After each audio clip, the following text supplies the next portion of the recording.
নমস্কার বন্ধুরা, আমি শঙ্কর। আর আপনারা দেখছেন আমার YouTube channel all plant and bonsai. তো বন্ধুরা, আজ আমি আপনাদেরকে একটি ফুল গাছের চারা দেখাবো, যেটি হচ্ছে বগনভিলিয়া, মানে কাগজ ফুল। এটি আমি একটা নার্সারি থেকে কিনে এনেছি। গাছটা খুবই ভালো, দেখুন, পিঙ্ক কালার, হালকা পিঙ্ক, ক্রিম দিয়ে মেশানো।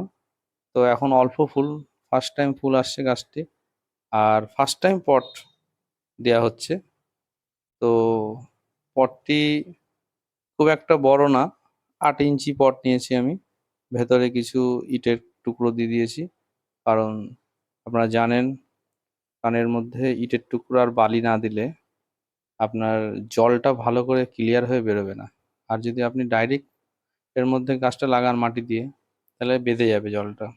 তো অতএব এর মধ্যে বালি আর ইটের টুকরো এটা দিতেই হবে আপনাকে, সে যখনই করেন।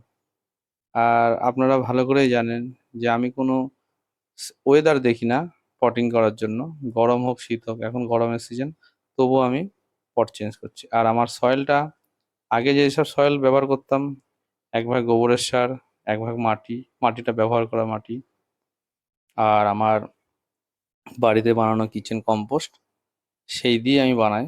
একই রকম আমার সয়েল হয় প্রতিটা গাছের জন্য। হ্যাঁ, বনসাইয়ের জন্য সয়েলটা আলাদা হয়, সেটা যখন বনসাই মেকিং করব এবং সয়েলটা আপনাদের দেখাবো। এখন বনসাইগুলা একটু ভালো গ্রোথ হচ্ছে, হোক। আপনাদের ভালো অনেক বনসাই আছে, অনেক বনসাই দেখাবো, ওয়ারিং দেখাবো।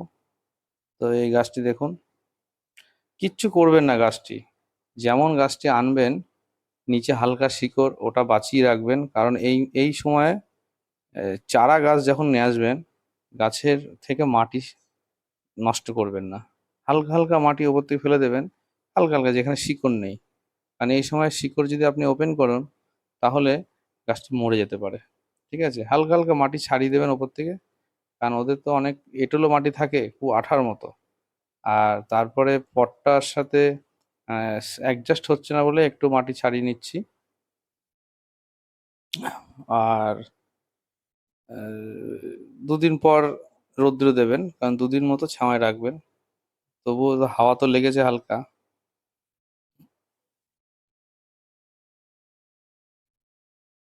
দেখুন, গাছটি একটু নড়ে গেছে।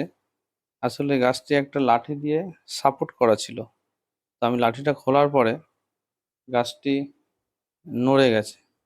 তো তো কিছু হবে না গাছটি, গাছটা অনেক স্ট্রং আছে, দেখে বোঝা যাচ্ছে, গাছের গ্রোথটা দেখে বুঝতে পারছে।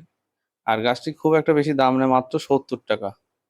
আপনারা চাইলে যে কোনো নার্সারিতে যাবেন, গিয়ে কখনো যদি ফুল গাছ কেনেন বা কোনো ফল গাছ কেনেন, এইটুকু শুধু মাথায় রাখবেন যে ফুল আর ফল ধরা অবস্থায় গাছ কিনবেন। কারণ ম্যাক্সিমাম নার্সারি সঠিক বলে না। আপনি যদি ফুল না থাকে, তাহলে বলবে এটা সাদা, চাইলে বলবে হ্যাঁ এটা সাদা, হলুদ চাইলে বলবে এটা হলুদ। তো বাড়িতে নিয়ে আসার পর দেখবেন যে ওটা অন্য কালার হয়ে গেছে।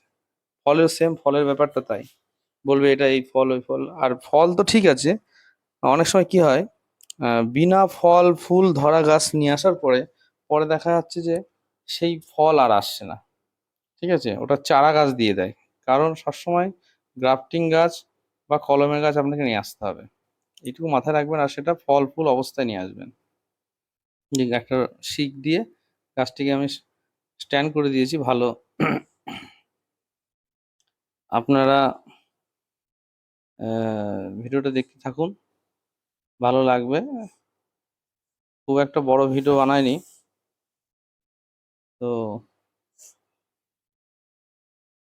আর সবথেকে বড় কথা, আপনি গাছটি সবসময়ের জন্য এটা মাথায় রাখবেন, যখনই মাটি দেবেন, মাটিটা ভালো করে সাইড দিয়ে কুচিয়ে টাইট করে দেবেন।